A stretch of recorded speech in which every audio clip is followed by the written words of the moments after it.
The cancer of illegal migrant sex offenders in Britain gets worse by the day. An Afghan monster who came across the channel raped a 23-year-old woman on a bus and sexually assaulted a 16-year-old girl. Rahmat Qalandar was found guilty of rape and indecent assault after a trial at Preston Crown Court and sentenced to 10 years. So you're paying for him to stay in prison. Apparently he'll be deported once his sentence is finished. I mean, why not just get rid of him now? Also, is 10 years really long enough? Our eco-fanatic energy minister, Ed Miliband, is apparently considering doing a deal with the Taliban to import fuel from them. So if Afghanistan is safe enough to trade with, then it must be safe enough to send rapists back to. And then today, this happened. An asylum seeker who sexually attacked his stepdaughter has avoided deportation back to Africa because he needed to give his wife emotional support to look after her children. It was ruled that if the man, originally from Central Africa, was removed, his wife would lose all emotional support and it would negatively affect her children's well-being. I mean, this decision came 3 years, apparently, after he was found guilty of sexual assault of 3 young girls.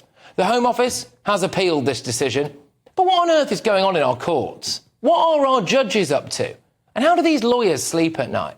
Politicians and lefty media types want you to believe that these are isolated incidents. But they're not. Yesterday, I rattled off a load. Here's some more.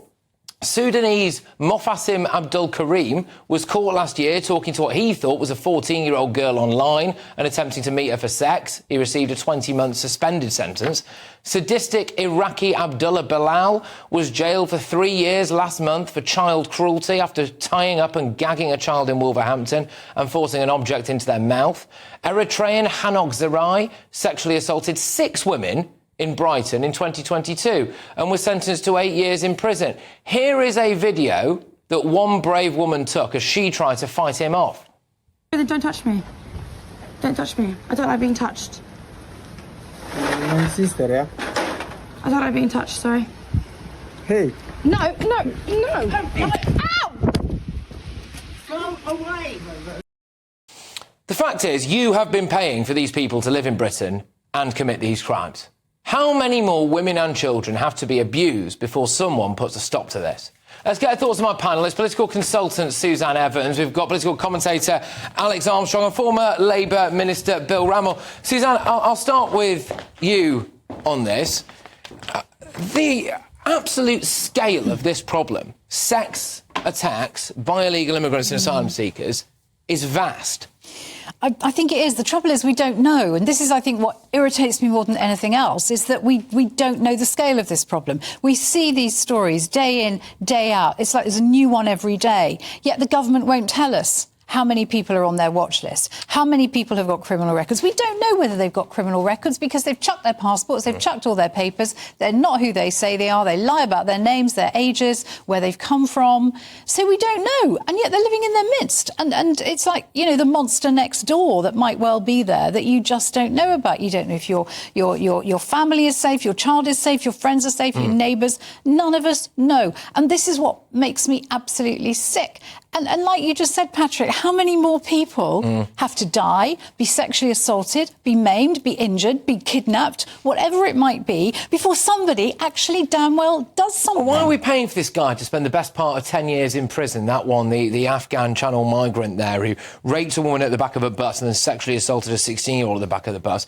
Instead of just deporting him, we're paying for him to be in prison for the next best part of 10 years. Yeah, it's a middle finger up to the taxpayer, isn't it? It really is. And it's a sign of that justice system that is completely corrupted and no longer fit for purpose. I saw also yesterday there was the story of the migrant who had pushed the postman into the railway on the tube, also now going to prison instead of being immediately deported back to Iraq. The British public are sick of these stories. We have been taken for granted. There's people coming in the hundreds of thousands. We don't know who they are. They chuck their papers into the water as they come over. We have no idea of their criminal records, and many of them get refused asylum in countries like Germany and France. So it is a middle finger up to our country and our weak justice system and our failing immigration system. Now, look, again, I will stress that, you know, we have people already in this country, you know, Brits, who commit these crimes. Yeah, but we don't need any more. Well, of course. We don't need any more. Exactly. That's what I'm saying. Look, and the point is, I do wonder, Bill, whether or not, actually, the previous government, the Tories, definitely, because I tried to get them to reveal the true number of this and they refused to. But whether this Labour government actually is more intent on trying to hide this stuff than tell us about it and deal with it. No, absolutely not. I mean, look, it's a horrifying case and it's understandable that people get really angry about this. But the law was changed. In 2007, under the last Labour government, the law was changed so that any foreign criminal serving more than 12 months is automatically deported. Theresa May toughened that up in 2012 and after appeal, the vast majority are deported. Now, there's a debate to be had about whether you imprison them here first and ensure that they serve their sentence, and yes, we pay for that, but justice is done, or whether you immediately send them back. OK, but Suzanne, in the case of the chap from Africa that we mentioned there, who had been convicted of sexually abusing 3 girls, including his stepdaughter, upon appeal, he was allowed to stay in Britain because his wife needed emotional support. Yeah. So what is going on here with our legal system? Well, what's going on with our legal system is that actually the perpetrator has more rights than the victim. I think that's self-evidently true now, and I think it has been for some time, really. We've got judges who...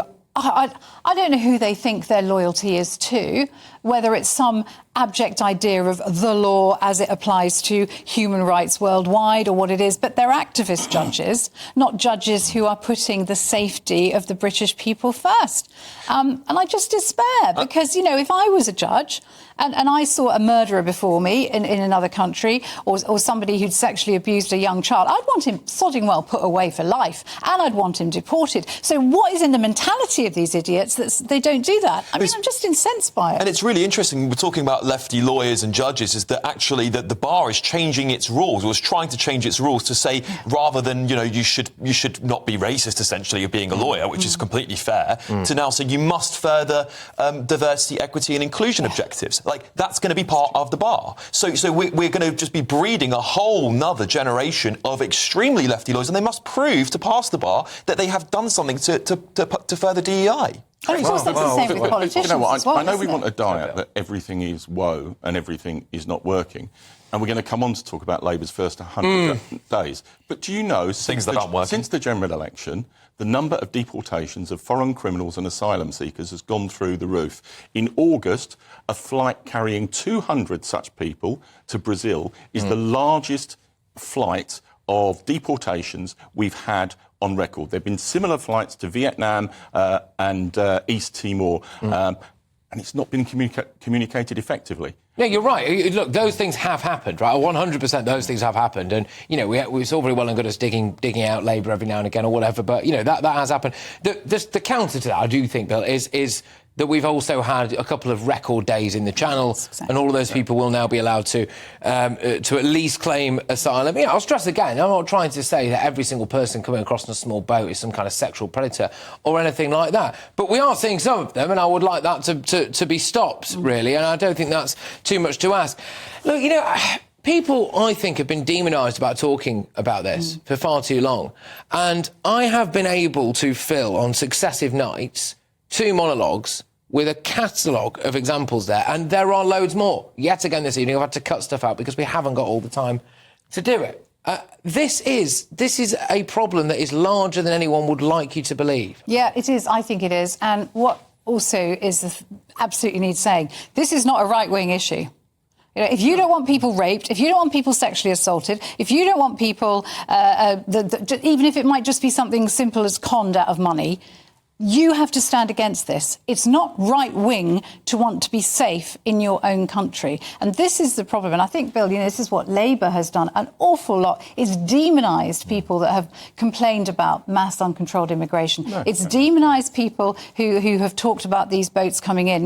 We've got the lovies on the other side saying, oh, they're all refugees, they're all coming from terrible war-torn countries. Do you think Labour politicians would feel comfortable standing up and mentioning this stuff, Bill, really? Yes, I do. Why don't they, then? Look, as a Labour MP for 13 years, I debated with my constituents. What happened to Sarah Champion after the old grooming gang revelation? Always said it is legitimate to debate immigration and the consequences, and Labour governments have said that as well. But we need total transparency on this. We need the figures to be revealed, but also we need the figures of the success that's taking place in actually deporting people to be revealed as well. Well, with all due respect as well, your Labour government was a very different Labour government. Tony Blair was actually pretty good at deporting foreign criminals. This Labour government has not taken a tough stance on that. And Tony Blair's gone out and criticised the current Labour Party We've been in for that power too. for 99 days.